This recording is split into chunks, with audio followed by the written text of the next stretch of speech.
జనగామ జిల్లా కేంద్రంలో రైతులు ఆందోళనకు దిగారు. పంట పొలాలకు నీళ్లు అందడం లేదంటూ కలెక్టరేట్ ముందు ధర్నా చేశారు. అలాగే జనగామ ఎమ్మెల్యే పల్లా రాజేశ్వరరెడ్డి క్యాంపు కార్యాలయం దగ్గర నిరసన తెలిపారు. సమస్య పరిష్కరించి పొలాలకు నీళ్లు అందేలా చూడాలని కోరారు. చేతికొచ్చిన పంట ఎండిపోతుందని ఆవేదన వ్యక్తం చేశారు. ఇరిగేషన్ అధికారులు త్వరగా సమస్య పరిష్కరించాలన్నారు అన్నదాతలు.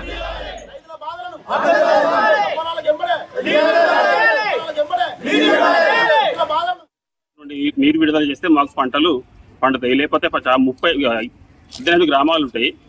కుడికాల నుండి 18 గ్రామాలలో పరిస్థితి అంత పరిస్థితి అట్లే ఉన్నది. భూగర్భ జలాలు మొత్తం అడుగంటిపోయిన పరిస్థితి. ఇప్పుడు అసలే నీళ్ళు లేవు.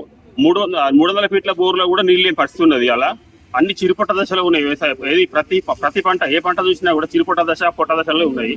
కనీసం మాకు 1 నెల రోజులు నీళ్ళు ఇచ్చినట్టయితేనే రైతులు బాగుపడతారు. లేకపోతే మాత్రం రైతుకు ఏ మాత్రం ఈ కంట నీరు పెట్టడం తప్ప ఇంకోటి మాత్రం మిగిలింది లేదు. కావున దయచేసి కలెక్టర్ గారిని కానీ ప్రభుత్వం కానీ మాకు నీరు అందించాలని కోరుతున్నాము. నుంచి విడుదల చేస్తలేరు.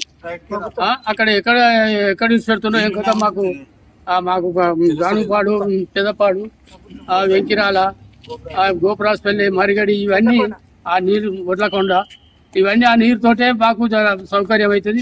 మా పొలాలు వాడతాయి. ఇరిగేషన్ ఆఫీసర్లకు చెప్పి వెంటనే నీరు విడుదల చేయాలి. చేస్తేనే మేము ఏమైనా మా బతుకులు